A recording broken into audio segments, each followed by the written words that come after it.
आइए आज हम प्रभु के वचन की ओर जाएंगे। आज पवित्र दिन में मेरे साथ प्रभु के वचन को निकालिए और आज हम देखेंगे मत्ती रचित सुसमाचार उसके 3 अध्याय उसके 10 पद से हम लोग पढ़ेंगे।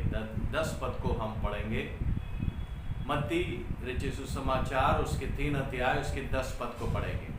अब कुल्हाड़ा पेड़ों की जड़ पर रखा हुआ है। इसलिए जो पेड़ अच्छा फल नहीं लाता वह काटा और आग में झोंका जाएगा। बस आइए हम प्रार्थना करें। प्रभु जी हम धन्यवाद करते हैं आज का दिन के लिए। प्रभु जी आपके वचन के लिए हम धन्यवाद करते हैं। प्रभु जी आपके वचन को आप आशीष दीजिए, सुनने वालों के हृदय को खोल दीजिए। प्रभु जी चाहे वो कहीं भी हो, जैसा भी हो, प्रभु उनके हृदय में आप काम करिए। ये वीडियो जितने लोग देखेंगे सबों के मन को आप खोल दें। प्रभु यीशु के नाम से मैं प्रार्थना करता हूँ कि आपके वचन को सुनकर प्रभु जी लोगों का हृदय खुल जाए। मुझे भी अभिषेक कर प्रार्थना प्रभु यीशु के नाम से मांगते हैं, आमीन आमीन। तो यहाँ पर मत्ती रचित सुसमाचार में यूहन्ना बपतिस्मा देने वाला कहता है, अब कुल्हाड़ा पेड़ के जड़ के पास रखा गया है। जो पेड़ अच्छा फल नहीं लाता और वो काटा और आग में झोंका जाएगा। परमेश्वर पिता की ओर से ये वाणी है। यूहन्ना बपतिस्मा देने वाला कहता है, हे दुनिया वालों, क्या समझते हो परमेश्वर को? और वो काटने वाला है, झोंकने वाला आग में है। परम पिता परमेश्वर सबका मालिक है और ये संसार एक बगीचा है, एक गार्डन है। और इस बगीचे में हम और आपको प्रभु ने इंसान को बनाया है और ताकि उसमें वो रहे, खुशी से रहे, आनंद से रहे, प्रेम से रहे। इसलिए है परमेश्वर पिता इस सुंदर संसार को बनाया। इसमें पेड़ पौधे रंग, इतनी अलग अलग रंग को हम देखते हैं, इतनी अलग अलग खुशबू को हम सुनते हैं, कितनी बड़ी बड़ी पहाड़ों को हम देखते हैं, इतनी झरना को हम देखते हैं सुंदर। और जो कुछ हमने देखा बहुत कम देखा है, जो हमने नहीं देखा है वो बहुत कुछ है। समुद्र के अंदर आप देखेंगे इतनी सुंदर मछलियां जानवर वहां पर है। आकाश में जाएंगे, आकाश में कितनी सुंदर पक्षियां हैं। फूलों को देखेंगे, इतनी सुंदर फूल है जिसको हम सोच नहीं सकते, वर्णन नहीं कर सकते। इतना अच्छा वातावरण प्रभु ने इस बगीचे में रखा, इस संसार में, दुनिया में बनाया प्रभु। और उसके बाद मनुष्य को उसमें बनाया और उसके अंदर रखा है। और आज हम देखते हैं संसार में हवा, पानी सब कुछ फ्री है। परमेश्वर पिता ने हमको सब कुछ फ्री में दिया है, कहीं भी कोई टैक्स नहीं है। इतनी सुविधा दे रखा है परमेश्वर पिता, इसलिए कि हम आपस में प्रेम करें, आपस में प्रेम करें, धर्म को बना रखें, किसी को अन्याय ना करें, किसी के प्रति हम बुराई ना करें, आपस में प्रेम में रहें। परमेश्वर पिता यही चाहता है। और यहाँ पर यूहन्ना बपतिस्मा देने वाला कहता है कि हर एक पेड़ के जड़ के पास कुल्हाड़ा रखा गया है। जो पेड़ अच्छा फल नहीं लाता है वो काटा जाएगा, आग में झोंका जाएगा। ये न्याय का दिन, अंतिम समय को योना बपतिस्मा देने वाला यहाँ पर कह रहा है। अंतिम दिनों में होने वाली ये बात है, परमेश्वर के न्याय का दिन है, judgement day, God's judgement day है। उस समय परमेश्वर इस खेत में, इस संसार की इस खेत में कटनी करेगा, और उस समय जो अच्छा पेड़ है, जो फल देता है, उसको प्रभु जो है कि उसको आशीष देता है, उस फल को लेने के लिए आएगा। और जो पेड़ अच्छा फल नहीं देता उसको फेंक देता नरक में, झोंक देता आग में। आज भी परमपिता परमेश्वर इस संसार में हम सबों को देख रहा है, और वो हमारे जीवन में सब कुछ सुविधाएं दी है। अच्छा हवा पानी दिया है, अच्छा घर दिया है, अच्छा शरीर दिया है, आंखें दिया, मुंह दिया है, हाथ पैर दिया, सब कुछ दे रखा है। क्यों? आपस में लड़ने के लिए, आपस में एक दूसरों की बुराई करने के लिए, आपस में लूटने के लिए। और वो सबका पिता है, और वो देख रहा है संसार में क्या हो रहा है। जैसे एक पिता अपने घर में अपने बच्चों जो है उस बच्चे को मेहनत से पढ़ाता है, और इसलिए पढ़ाता है कि वो सोचता है कि कल मेरी बुढ़ापा में बच्चे मेरी सहारा बनेंगे, मेरे लिए छाया बनेंगे। मैं जिस समय काम नहीं कर पाऊंगा और मेरे अपने बेटे के सहारा में रहूंगा, उसकी छाया छतरी पे रहूंगा। और जैसे एक पिता चाहता है, उसके पास जब 4-5 बच्चे हैं तो वो चाहता है कि आपस में वो प्रेम से रहें, आपस में प्रेम करें, उसी में वो आनंदित रहता है। आपस में एक दूसरों की बुराई ना करें। जिस घर में ऐसी बुराइयां होती है तो पिता दुखित हो जाता है। तो उसी प्रकार ही हमारे परम पिता परमेश्वर इस संसार में हम सबको इसलिए रखा है कि हम आपस में प्रेम करें, कि आपका मुंह दिया है, प्रेम से बात करें, आपको आंखें दिया है, आप लोगों को प्रेम से देखें, आपको आग दिया है, इसलिए सिर्फ कमाए और खाए इसलिए नहीं, सिर्फ इसलिए नहीं कि आप दूसरों को मदद करें, अपने भाई बहनों को मदद करें, आप उसके लिए एक सहारा बने, गिरे हुए आदमी को उठाएं, अनाथों को शरण दें, न्याय को बना रखें। इस संसार में प्रभु चाहता है न्याय बना रहे। यदि वो चीज नहीं है तो प्रभु सोचता है कि मैं इस संसार को क्यों रखूं। वही है अच्छा फल। क्या है अच्छा फल? न्याय, धर्म, प्रेम। यही है प्रभु इंसान के अंदर, यही देखना चाहता है। लेकिन आज वो सब खत्म हो गया, न्याय खत्म हो गया है, धर्म खत्म हो गया है, प्रेम खत्म हो गया है। सिर्फ पैसा, सिर्फ नाम, अपना मेरा मेरा करके आज संसार बुराइयों से बढ़ रहा है। तो इसलिए परमेश्वर एक दिन ठहरा है, उस दिन जो है कि न्याय करेगा। कई बार उसने न्याय किया है। उत्पत्ति के पुस्तक में हम देखते हैं, वहां पर प्रभु ने उसको न्याय किया है।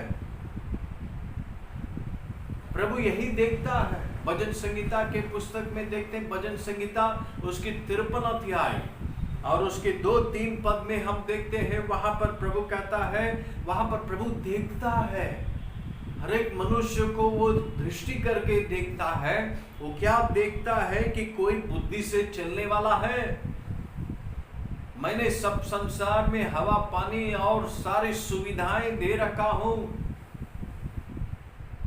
क्या आज वो प्रभु ये देख रहा है कि क्या बुद्धि से चलने वाला कोई है कि नहीं। बुद्धि से चलने वाला मतलब अपने पिता को याद करना, जिसने उसको बनाया, उस सृष्टिकर्ता को याद करना है। हम लोग धर्म को याद करते हैं, कहते हैं ये मेरा धर्म है, मेरा धर्म है। धर्म वो होता है कि आप सच्चाई मार्ग पर चले, वही धर्म होती है। लेकिन आज हम आपस में अपने धर्म की चर्चा करते हैं, धर्म से लड़ते हैं। परमेश्वर पिता देख रहा है, यहाँ पर वो कह रहा है मैंने देखा कोई बुद्धि से चलने वाला। बुद्धि का मतलब अपने पिता को, अपने सृष्टिकर्ता को याद करना। 24 घंटा प्रभु ने दिया है, उस 24 घंटे में हम 10 घंटा 12 घंटा काम करते हैं। क्या उस 12 घंटा काम करते हो, उसके बाद आधा घंटा प्रभु को याद करते हो? प्रभु यही देखना चाहता है। सिर्फ अपने लिए कमाते हो, खाते हो, पीते हो, अपने ही चर्चा करते हो, अपने बारे में सोचते हो, क्या अपनी सृष्टिकर्ता, उस परम पिता जिसने तुझको बनाया, जिसने तुझे मुंह बनाया, जिसने तुम्हें बुद्धि दिया, जिसने तुम्हें सामर्थ दिया, जिसने तुझे हाथ और पैर दिया, शक्ति दिया, रोज उसको नए सिरे से शक्ति देता है। कौन देता है? क्या खाने से तुम्हारी शक्ति मिल जाती है? खाने में शक्ति जरूर मिलती है, लेकिन प्रभु ने कहा मनुष्य केवल रोटी से नहीं परंतु परमेश्वर के मुंह से निकला हुआ हर एक शब्द से जीवित रहता है। परमेश्वर के मुंह से जो शब्द निकलता, परमेश्वर की जो सांस जो हमारे अंदर फूंका है, उसी से हम जीवित है, उसी से हम चल रहे हैं। क्या आपने सोचा अपनी कमाई से आप जीवित है? क्या आपके अच्छे भोजन, विटामिन्स, तमाम विटामिन्स और खाने से आप जीवित रहते हो? नहीं, परमेश्वर ने अपनी सांस तुम्हारे अंदर फूंक रखा है। जिस दिन वो निकाल देगा वो सांस बंद हो जाएगी। परमेश्वर की सांस तुम्हारे अंदर है, हम सबों के अंदर है, इसलिए रखा है ताकि वो देखना चाहता है क्या 24 घंटे में, 12 घंटे में, 10 घंटे में क्या आधा घंटा मेरे लिए समय निकालते हो? क्या अपनी सृष्टिकर्ता, अपनी असली पिता जिसने तुझे बनाया है, क्या उसको आप याद करते हो? यही देखना चाहता है, यही बुद्धि की बात है। इसलिए वचन में लिखा है परमेश्वर की भय मानना ही बुद्धि का मूल्य है। Fear of the God is the beginning of the wisdom. तुम्हारी बुद्धि वो नहीं कि पैसा ज्यादा कमाते हो, बहुत बड़े बड़े काम करते हो, बहुत बड़ी बड़ी योजना आप बना रहे हो, बड़ी स्ट्रैटेजी और प्लानिंग करते हो, तुम्हारी बुद्धि बहुत बड़ा शक्ति है, उससे नहीं। बुद्धि का मूल, बुद्धि का आरंभ अपने पिता को जिसने तुझे बनाया है उसको याद करना है, उसके चरणों में बैठना है, उसको याद करना है। हे पिता परमेश्वर जिसने मुझे बनाया, तेरी नमन हो, तेरी स्तुति हो, उसकी भजन गाओ, उसकी महिमा की प्रशंसा करो। यही देखना चाहता, लेकिन उसने देखा कोई बुद्धि से चलने वाला या है कि नहीं। और उसके बाद वहां पर लिखा 3 पद में, परमेश्वर से पूछने वाला कोई है कि नहीं। आज परमेश्वर से कोई नहीं पूछता है, अपनी धर्म की बचाव करता है, अपनी धर्म की बातें करता है, अपने धर्म के लिए लड़ता है, लेकिन परमेश्वर से पूछने वाला कोई नहीं है। वो अलग है, वो अलग जगह पे है। परमात्मा परमेश्वर पिता वो तो कोई देखा नहीं, उसको तो कोई कहां तक कोई पहुंचा नहीं, वहां तक उसके पास परमेश्वर को पूछने वाला कोई नहीं है। और वो देखना चाहता है क्या मैंने आज पूरा दिन तुमको सांस दिया हूँ, शक्ति दिया हूँ, सामर्थ्य दिया हूँ, कमाने के लिए सब कुछ दे रहा हूँ, घर रखा हूँ, पत्नी बच्चे रखा हूँ, परिवार है, घर है, सब कुछ है तुम्हारे पास। क्या तू परमेश्वर से पूछने वाला है? पूछने वाला का मतलब परमेश्वर को ख्याल रखने वाला है वो। तो जब आप परमेश्वर को ना पूछते हो, अपनी बुद्धि से चलते हो, तो प्रभु सोचता है कि तुम्हारे अंदर कोई फल नहीं है। कोई भी बगीचा लगाता है, वो मालिक जो रहता है वो एक दिन आता है, साल भर 2 साल के बाद आता है, उस पेड़ जो लगाया उसमें से कुछ फल मिलेगा। वो यही कोशिश करता है कि वो आनंद उठाता है, मैंने मेहनत किया है, इस बगीचे को बनाया हूँ, मेहनत किया हूँ, इसके लिए खाद डाला हूँ, इसके लिए पानी डाला हूँ, इसके लिए सारे चीज मैंने दिया हूँ। और साल भर के बाद, 2 साल के बाद वो जाता है, उस बगीचे में घूमने आता है और उसमें से उसको फल खाने की इच्छा करता है, लेकिन देखता है उसके पास कोई फल नहीं है और इसमें वो क्रोधित हो जाता है। और वो जो है कि हम देखते हैं प्रभु जो है कि जब एक बार उन्होंने जो है कि भूख लग गया यीशु मसीह को, तब एक पेड़ के पास गया और उसे देखा, सोचा कि कुछ उसको मिलेगा खाने के लिए। प्रभु यीशु मसीह जब उस पेड़ के पास गया है, कुछ खाने के लिए उन्होंने आशा के साथ गया है और देखा वहां पर कोई फल नहीं है खाने के लिए, सूखा पड़ा हुआ है। तब प्रभु क्रोधित होकर उसको श्राप दे दिया है और बोला कि आज के बाद उसमें जो है कि कोई फल नहीं खाएगा। उसको श्राप दे दिया है प्रभु ने। और आज भी प्रभु हमारे जीवन में बहुत सारे आशीर्वाद दिया, मनुष्य को भी बहुत सारे आशीर्वाद दिया है। और वो चाहता है, एक दिन वो चाहता है कि वहां पर हम पढ़ेंगे मत्ती रचित सुसमाचार 21वां अध्याय, और वहां पर हम देखते हैं 18 पद से, फल रहित अंजीर का पेड़ को हम देखते हैं। भोर के जब नगर के लौट रहे थे तो उनको भूख लगी। सड़क के किनारे अंजीर के एक पेड़ को देखकर वो उसके पास गया और उसके पत्तों को छोड़कर उसको और कुछ ना पाकर उससे कहा, अब से तुझ में फिर कभी फल ना लगे। और वो अंजीर के पेड़ तुरंत सूख गया है। इसी प्रकार परमेश्वर हमारे जीवन में आना चाहता है, आपके परिवार में आकर देखना चाहता है, क्या तुम्हारे जीवन में कोई फल है, मतलब मीठापन है।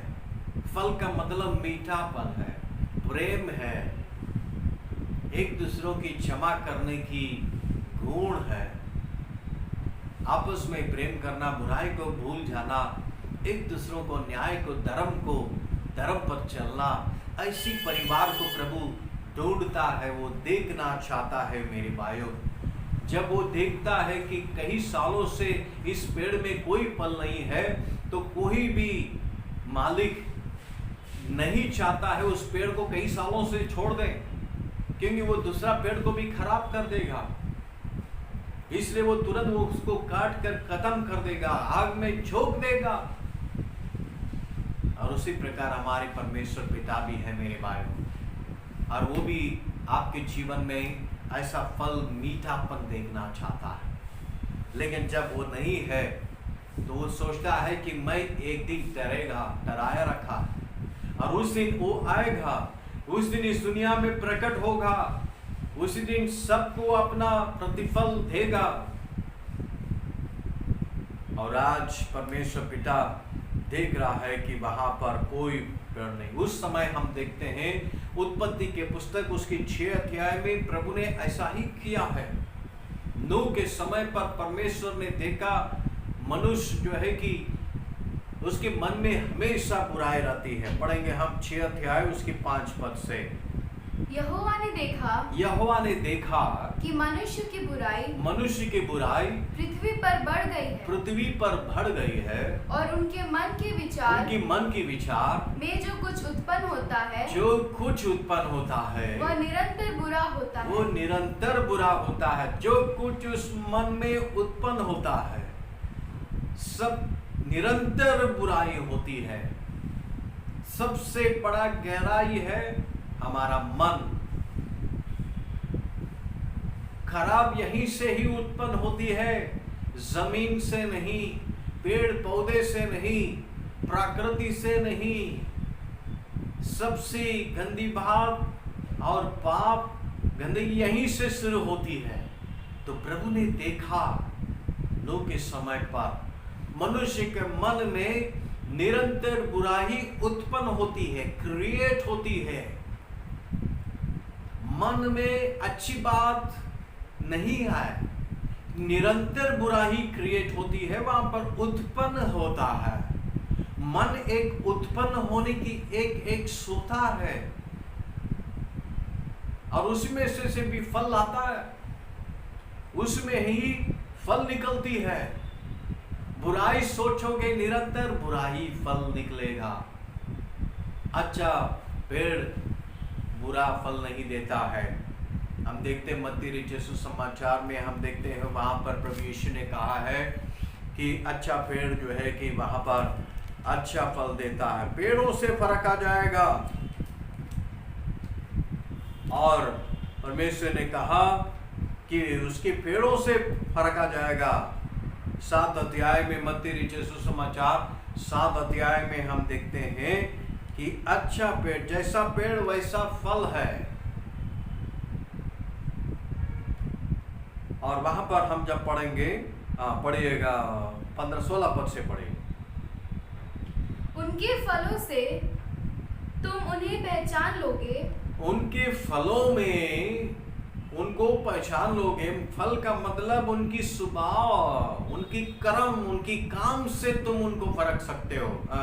क्या लोग झाड़ियों से अंगूर, क्या लोग झाड़ियों से अंगूर या ऊंट कटारों से अंजीर तोड़ते हैं? अंजीर तोड़ते हैं। इसी प्रकार हर एक अच्छा पेड़, हर एक अच्छा इंसान अच्छा फल लाता है। अच्छा फल लाता, अच्छा कर्म करता है।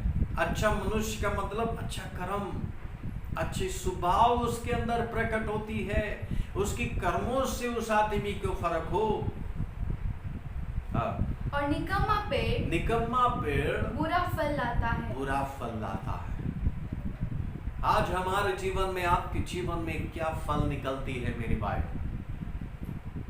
परमेश्वर ने आपको सारी सुविधाएं दी, अच्छी नौकरी दी, अच्छी परिवारें दी, बच्चे दी, सब कुछ दिया, घर दिया, स्वस्थ दिया, आपको शरीर में शक्ति दिया, सामर्थ्य दिया है।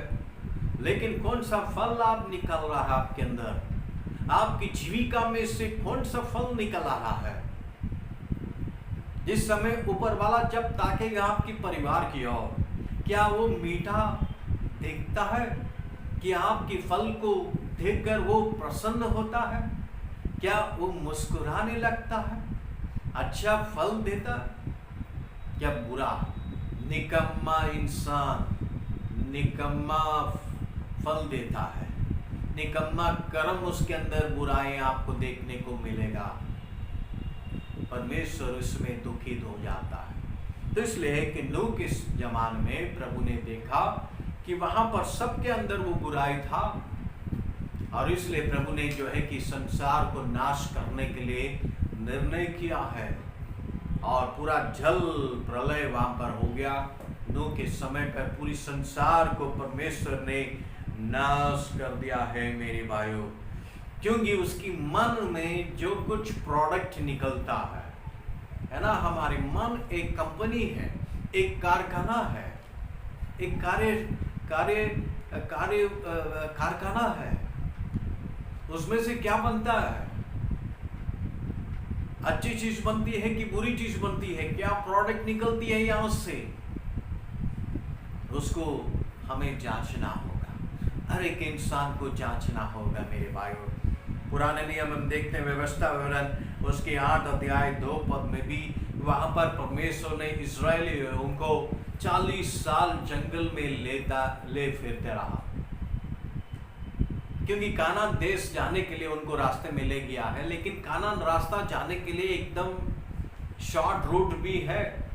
मिस्र देश से बहुत जल्दी कानान देश में पहुंच सकते थे ये लोग, लेकिन परमेश्वर ने देखा अभी कानान देश इन लोग जाने के लिए लायक नहीं है, इन लोग के अंदर नम्रता नहीं है, इन लोग के अंदर प्रभु की आज्ञा पर, प्रभु पर चलने की मन नहीं है, इच्छा नहीं है।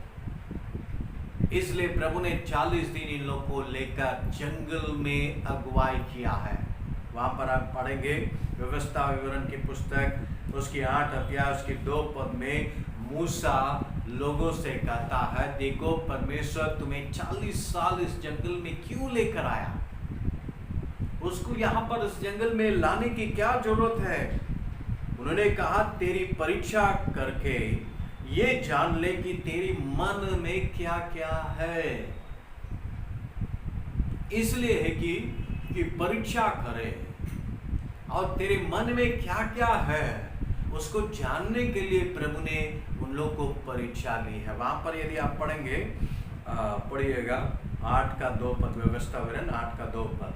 और स्मरण रख कि तेरा परमेश्वर यहोवा 39 वर्षों में तुझे सारे जंगल के मार्ग में इसलिए ले आया है कि वह तुझे नम्र बनाए और तेरी परीक्षा करके ये जान ले कि तेरे मन में क्या क्या है, तेरे मन में क्या क्या है, और कि तू उसकी आज्ञाओं को पालन करेगा या नहीं। यही जानने के लिए प्रभु लेकर आता है। आज भी हमारे जीवन में भी परीक्षाएं आती है, तकलीफें आती है,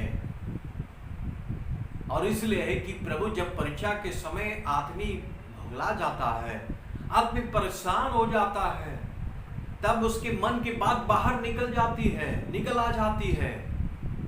इसलिए कभी कभी प्रभु हमें भी परीक्षा लेता है, प्रभु को मानने वालों को भी प्रभु परीक्षा लेता है। इसलिए है कि वो जानना चाहता है तुम्हारे मन में क्या है। यदि तुम्हारे मन में यह है चाहे कुछ भी हो, मैं प्रभु को नहीं छोड़ूंगी, मैं परमेश्वर की महिमा करते रहूंगी, मैं परमेश्वर की भय मानूंगी, मैं परमेश्वर की आज्ञा को मानकर चलूंगा, यही एक डिसीजन, एक निर्णय यदि आपके मन में है, मन में और कुछ नहीं है, चाहे कुछ भी हो, मैं प्रभु के पीछे चलूंगा, एक निर्णय दिख रहा है कि नहीं, प्रभु देखना चाहता है। अय्यूब के जीवन में भी परीक्षा आया। अय्यूब ने कहा मैं निश्चय जानता हूं मेरा छुड़ाने वाला जीवित है, और एक दिन वो खड़ा होगा पृथ्वी पर। और विश्वास किया है। क्या आज भी हमारे मन में क्या चल रहा है? कभी कभी प्रभु हमारे जीवन में भी परीक्षाएं लेता है। उस समय हम क्या बोलते हैं, क्या गुड़गुड़ाते हैं? क्या आपके मन के अंदर गहराई में क्या है, वो परीक्षा करने से वो बाहर निकलता है। मेरी भाइयों, ऐसे नहीं निकलता है। इसलिए है कि यहाँ पर प्रभु कहता है, मूसा बोल रहा है कि इसलिए प्रभु तुमको 40 साल लेकर आया है, वो तुम्हें परीक्षा करके वो जानना चाहता है तुम्हारे मन में क्या क्या है। क्या तुम परमेश्वर के पीछे, परमेश्वर के वचन को मानकर चलोगे या नहीं? प्रभु परखता है। इसलिए कि उन लोगों को परीक्षा में प्रभु ले गया है, क्योंकि वो जानना चाहता है आपकी मन की गहराई में क्या है। यदि आपके मन की गहराई में प्रेम है, धर्म है, न्याय है, तो प्रभु जरूर आपके साथ रहेगा। गलतियां तो होती रहती है, प्रभु उसको क्षमा करेगा, लेकिन आपकी हृदय की गहराई में जो प्रभु के प्रति जो प्रेम है, उसी में ही प्रभु बना रहता है। हालेलुया। प्रेम में बना रहता है मेरे भाइयों। क्या आज हमारे दिल में वो प्रेम, नम्रत, धर्म, न्याय है? वही आज प्रभु देखना चाहता है। और उसके बाद हम देखते हैं यशायाह की पुस्तक 59 अध्याय उसके 13-14 पद में भी वहाँ पर देखते हैं कि वहाँ पर प्रभु ने देखा कोई नहीं है, सब परमेश्वर से मुकर गए और परमेश्वर के पीछे चलना छोड़ दिया है। परमेश्वर ने संसार को देखा, सब परमेश्वर से मुकर गए, मुड़ गए, परमेश्वर के पीछे चलना ही छोड़ दिया है, अपनी मनमानी, अपनी बुराइयों में चलते रहे। सदोम हमोरो भी ऐसा ही किया है, और वे लोग अपनी मनमानी किया, सिर्फ थोड़ा सा भी प्रभु का ख्याल नहीं रखा, अपनी परमेश्वर को बुलाया नहीं, परमेश्वर का डर भय उनके अंदर है ही नहीं था। इसलिए परमेश्वर ने सदोम हमोरो को आग में झोंक दिया। क्या आपके जीवन में क्या परमेश्वर की भय, परमेश्वर के प्रति थोड़ा सा डर और भय प्रेम है, तो प्रभु आपको खड़ा करेगा, प्रभु आपके साथ रहेगा, प्रभु आपके मन को जांचता है मेरे भाई। आज भी वो परीक्षा लेता है तो इसलिए कि आपके मन में क्या चल रहा है उसको वो देखना चाहता है। हालेलुया। तो उसके बाद हम देखते हैं यूहन्ना रचित सुसमाचार 7 अध्याय उसके 38 पद में, नया नियम में प्रभु यीशु मसीह इस दुनिया में आया। परमेश्वर ने देखा कोई धर्म से चलने वाला नहीं। 59 अध्याय में हम लोग ने देखा था न्याय पीछे हट गया, धर्म दूर में खड़ा हो गया, सच्चाई बाजार में भीड़ बढ़ी, कोई धर्म से चलने वाला नहीं। ये सब देखकर परमेश्वर दुख हुआ, आश्चर्य हुआ और वो स्वयं अपने भुजबल से उद्धार किया है। यदि आप पढ़ेंगे वहां पर परमेश्वर स्वयं भुजबल से उद्धार किया। भुजबल का मतलब अपनी शक्ति से उद्धार किया है। वो अपनी शक्ति ही क्या, यीशु मसीह परम पिता की शक्ति ही एक शक्ति है। प्रभु यीशु मसीह अपने पुत्र के रूप में संसार में भेजा है ताकि जाओ मनुष्य समान जन्म लो और उनके पापों के लिए वहां बलिदान हो और उनको मदद करो ताकि वो अच्छा फल लाने पाए, शांति और धर्म से चलने पाए। यीशु मसीह संसार में जन्म लिया, पापियों के लिए बलिदान हुआ और उसने कहा जो मुझ पर विश्वास करेगा उसके जीवन, उसके हृदय में से जीवन की जल की नदियां बह निकलेगी। पहला नहीं बह रहा था, पहला सूखा हुआ था हमारा जीवन, लड़ाई झगड़ा गालियां बुराइयां यही सब भरा हुआ था। लेकिन परमपिता परमेश्वर इंसान बनकर इस धरती में जन्म लिया, बलिदान हुआ और वो पवित्र आत्मा हमारे लिए छोड़ के गया और कहता है तुम अच्छा फल लाओगे, मैं तुम्हारे साथ हूँ। प्रभु आज हमारे साथ है, वो हमें जो है कि हमारे जीवन में है, वो हमें मदद करेगा ताकि हम हमारे जीवन में जीवन की जल की नदियां बन गया यीशु मसीह। आज इंसान पहला तड़प रहा था, अच्छा कर्म कर ही नहीं पा रहा था। अच्छा कर्म कहां से होगा जब आपकी हृदय की उस कारखाना में बुराई उत्पन्न हो रही है निरंतर, तो अच्छा कर्म कैसे कर सकता है। इसलिए परमेश्वर खुद स्वयं मानव जाति में जन्म लेकर उस इंसान को मदद करने के लिए आया है। तब यीशु मसीह ने कहा जो मुझ पर विश्वास करेगा उसके हृदय में से जीवन की जल की नदियां बह निकलेगी। उसके मन में जो बुराई बहकर निकलती थी और दुष्टता उसके अंदर से प्रकट होती थी, दुष्कर्म उसके अंदर से प्रकट होती थी, निकलती थी। लेकिन जब प्रभु यीशु मसीह पर, उस परम पिता प्रभु यीशु मसीह पर आप विश्वास करोगे, जिसने परम पिता ने अपने पुत्र के रूप में इस दुनिया में भेजा है, उस प्रभु के ऊपर जब आप विश्वास करोगे आपकी हृदय बदल जाएगा।